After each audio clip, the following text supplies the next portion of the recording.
السلام علیکم dear listeners, امید ہے آپ سب بخیر ہوں گے۔ تو آج اللہ کے کرم سے ہم سورہ فاتحہ کی فضیلتوں کے بارے میں آپ کو بتانے جا رہے ہیں۔ ویسے تو آپ میں سے ہر کوئی سورہ فاتحہ کی فضیلتوں سے واقف ہوگا، اور اگر جو نہیں بھی ہے تو آج انشاءاللہ وہ ان فضیلتوں سے بخوبی واقف ہو جائے گا۔ تو مہربانی کیجئے، سنیے، غور کریں اور عمل کیجئے، اور اللہ ہی ہے جو ہمیں ہدایت دے، کیونکہ ہمارے اعمال ہی ہیں جو آخرت میں ہمارے بے حد کام آنے والے ہیں۔ تو شروع کرتے ہیں۔ بسم اللہ الرحمن الرحیم۔ سورہ فاتحہ کے بے شمار اسما ہیں، یعنی بے شمار نام ہیں، اسی وجہ سے اس کے معنی و مطالب میں کثرت کی دلیل ہے۔ تو انشاءاللہ وہ کسی اور دن ہم آپ کو تفصیل سے بتائیں گے۔ تو آج ہم بات کرتے ہیں سورہ فاتحہ کی فضیلتوں کے بارے میں۔ ابن عباس سے روایت ہے کہ ابن عباس رضی اللہ تعالیٰ عنہ نے فرمایا کہ ایک مرتبہ حضرت جبرائیل علیہ السلام نبی صلی اللہ علیہ وآلہ وسلم کے پاس بیٹھے تھے، تو انہوں نے اپنے اوپر زور سے دروازہ کھلنے کی آواز سنی تو سر اٹھایا، اور جبرائیل علیہ السلام نے فرمایا کہ یہ آسمان کا دروازہ ہے جو آج کھولا گیا ہے، اور آج سے پہلے یہ کبھی نہیں کھولا گیا۔ تو اس سے ایک فرشتہ اترا۔ پھر جبرائیل علیہ السلام نے فرمایا کہ یہ فرشتہ زمین پہ اترا ہے جو آج سے پہلے کبھی نہیں اترا۔ اس فرشتے نے سلام کیا اور کہا کہ آپ صلی اللہ علیہ وسلم کو 2 نوروں کی خوشخبری ہے، آپ صلی اللہ علیہ وسلم کو دیے گئے ہیں جو آپ صلی اللہ علیہ وسلم سے پہلے کسی نبی کو نہیں دیے گئے۔ تو پہلا نور ہے سورہ فاتحہ، فاتحہ الکتاب، اور دوسرا نور ہے سورہ بقرہ کی آخری آیات، اور آپ صلی اللہ علیہ وسلم ان دونوں میں سے جو حرف بھی پڑھیں گے وہ آپ صلی اللہ علیہ وسلم کو ضرور عطا کر دیا جائے گا۔ یہ فرشتے نے کہا۔ سبحان اللہ۔ ڈیئر لسنر، ہم بھی امتی رسول صلی اللہ علیہ وسلم ہیں، تو ہمیں بھی چاہیے کہ ہم اپنی ہر پریشانی کچھ بھی ہو اس میں صرف اور صرف اللہ سے ہی مدد مانگیں۔ سورہ فاتحہ پڑھیں اول و آخر درود شریف کے ساتھ، اللہ تعالیٰ آپ کی ہر مشکل آسان کر دے گا۔ اسی طرح سورہ بقرہ کی آخری آیات بھی اول و آخر درود شریف کے ساتھ پڑھیے تو ہر مشکل حل ہو جائے گی۔ بے شک ہمارا رب ہی ہے جو ہمیں اپنے غیب کے خزانوں سے مدد کرتا ہے۔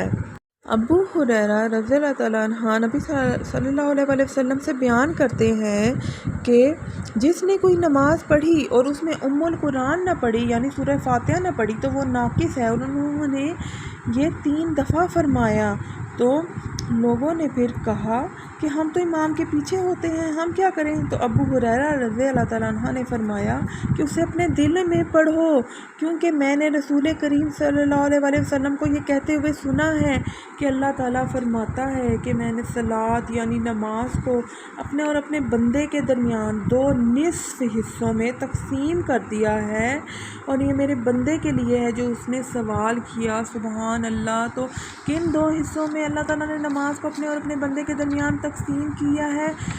آئیے اس پر غور کریں اور اس کو سمجھیے کہ پہلا حصہ جو میں آپ کو بتانے جا رہی ہوں وہ یہ ہے کہ جب بندہ الحمدللہ رب العالمین کہتا ہے تو اللہ فرماتا ہے کہ میرے بندے نے میری حمد کی، تعریف کی، اور جب وہ الرحمن الرحیم کہتا ہے تو اللہ تعالیٰ فرماتا ہے کہ میرے بندے نے میری ثنا کی، تسبیح کی، اور جب وہ مالک یوم الدین کہتا ہے تو اللہ فرماتا ہے کہ میرے بندے نے میری تمجید کی، بزرگی بیان کی، اور کبھی فرماتا ہے کہ میرے بندے نے اپنا آپ میرے سپرد کر دیا، یعنی کہ اللہ تعالیٰ کو ہی جزا و سزا کا مالک قرار دیا انسان نے، آخرت میں بھی اور دنیا میں بھی، کہ اللہ ہی ہے جو آخرت میں جزا و سزا پر حق رکھتا ہے۔ تو اللہ ہم سب کو نیکی کی ہدایت دے، آمین۔ اور اب یہ دوسرا حصہ شروع ہونے جا رہا ہے، تو غور سے سنیے گا ڈیئر لسنر، کہ اس میں انسان اللہ تعالیٰ سے سوال کرتا ہے، مدد طلب کرتا ہے، اور اللہ تعالیٰ کہتا ہے کہ میرے بندے کے لیے ہی ہے جو اس نے سوال کیا۔ اچھا، تو جب وہ ایاک نعبد و ایاک نستعین کہتا ہے تو اللہ فرماتا ہے کہ یہ میرے اور میرے بندے کے درمیان ہے، اور میرے بندے کے لیے جو اس نے سوال کیا۔ اب اللہ اور اللہ کے بندے کے درمیان کیا ہے؟ آئیے اس کو غور سے سنیے، اور یہ دوسرا حصہ ہے۔ جب بندہ کہتا ہے ہے کہ ایاک نعبد میں بندوں کو ایک اللہ سے مانگنے اور اسی کے سامنے عاجزی کرنے اور اپنی تمام عادات زبانی ہو یا بدنی ہو یا مالی ہو اسی کے لیے خاص کرنے اور اس سے شریک سے پاک قرار دینے کی تعلیم ہے۔ تو تمام پیغمبر بھی اسی کی ہی دعوت لے کر آئے، یعنی عبادات کا محور صرف اور صرف اللہ کی ذات ہے، جو اللہ اور اس کے بندے کے درمیان ہے۔ وہ صرف اللہ ہی ہے جو ہمارا مرکز ہے اور اس میں شراکت کی کوئی گنجائش نہیں۔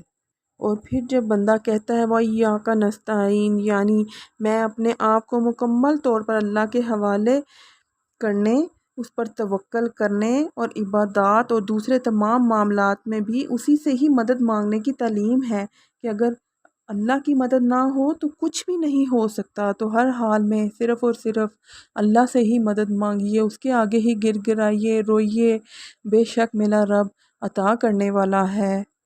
اور پھر جب بندہ کہتا ہے اہدنا الصراط المستقیم صراط الذین انعمت علیہم غیر المغضوب علیہم ولا الضالین آمین، اس میں بندہ اللہ تعالیٰ سے دعا کرتا ہے کہ یا اللہ مجھے راہ راست پر چلنے کی توفیق دے اور میں آخری دم تک، یہاں تک کہ جنت پر پہنچنے تک اسی پر ہی قائم رہوں، اور یا اللہ مجھے ان لوگوں کا رستہ دکھانا جن پر تو نے اپنا انعام کیا، جن پر مہربانیاں کیں، ان لوگوں کا نہیں جن پر تو نے اپنا غیظ و غضب کیا، جو تیرے غیظ و غضب کا غصے کا شکار ہوئے۔ یا اللہ مجھے مرتے دم تک سیدھے رستے پر چلانا اور گمراہی سے بچانا، آمین۔ اللہ تعالیٰ سے دعا گو ہوں کہ ہمیں یہ نقطہ جو ہے سمجھ میں آ جائے اچھی طرح سب کو۔ اچھا، تو جو اب اللہ تعالیٰ نے کس طرح یہ نماز صلات کو اپنے اپنے بندے کے درمیان دو حصوں میں تقسیم کیا ہے سورہ فاتحہ کے ذریعے، اور پہلا حصہ ہے الحمدللہ رب العالمین الرحمن الرحیم مالک یوم الدین تک، یعنی کہ اس میں انسان اللہ تعالیٰ کی تعریف بیان کر رہا ہے، اس سے کوئی سوال نہیں کر رہا، اس سے دعا نہیں مانگ رہا بھی، وہ صرف اللہ تعالیٰ کی تمجید اور بزرگی بیان کر رہا ہے۔ جبکہ دوسرا حصہ شروع ہوتا ہے ایاک نعبد و ایاک نستعین، یہ بھی اللہ تعالیٰ فرماتا ہے صرف یہ والی آیت کہ اس میں یہ اللہ اور اس کے بندے کے درمیان ہے۔ درمیان کیا ہے کہ شراکت میں اللہ تعالیٰ کا کوئی شریک نہیں، اللہ تعالیٰ ہی ہے جس کی ہم نے تا قیامت تک عبادت کرنی ہے اور اسی سے ہی مدد مانگنی ہے۔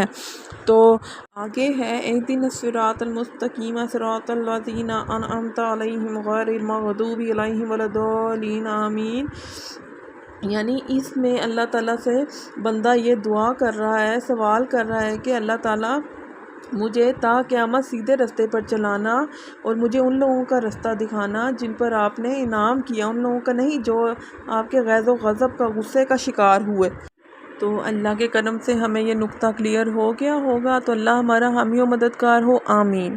سورہ فاتحہ کی اور فضیلت کے بارے میں جانتے ہیں کہ خواجہ بن سلت کے چچا علاقہ بن سہار تمیمی رضی اللہ تعالیٰ عنہ بیان کرتے ہیں کہ وہ رسول صلی اللہ علیہ وسلم کے پاس حاضر ہوئے اور حاضر ہو کر اسلام لے آئے، یعنی کہ اسلام قبول کر لیا۔ پھر واپس گئے تو ان کا گزر کچھ لوگوں کے پاس سے ہوا جن کے پاس ایک پاگل آدمی جو کہ لوہے کی زنجیروں میں بندھا ہوا تھا وہ موجود تھا وہاں پر۔ اس کے گھر والے کہنے لگے کہ تمہارا یہ ساتھی یعنی رسول صلی اللہ علیہ وسلم یہ خیر لے کر آیا ہے، تو کیا تمہارے پاس کوئی چیز ہے جس سے تم اس کا علاج کرو؟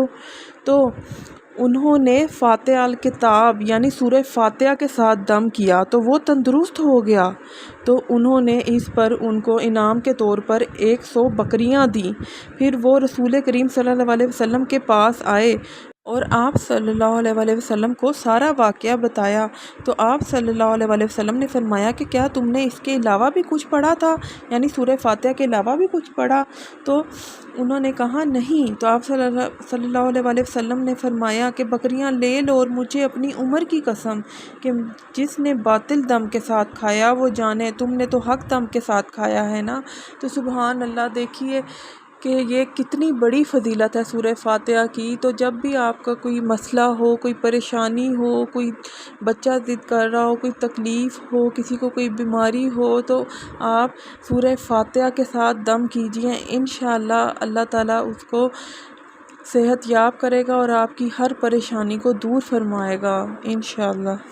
اگر سننے اور سمجھنے کے لیے بیٹھیں تو سورہ فاتحہ کی فضیلتیں بے شمار ہیں، تو اللہ کا لاکھ شکر ہے کہ اللہ تعالیٰ نے ہمیں اس سے سننے، سمجھنے اور عمل کرنے کی توفیق دی۔ اللہ تعالیٰ سب کو عمل کی توفیق دے۔ اپنا بہت خیال رکھیے، دعاؤں میں یاد رکھیے اور اس کو شیئر ضرور کیجیے صدقہ جاریہ سمجھ کر۔ فی امان اللہ۔ السلام علیکم۔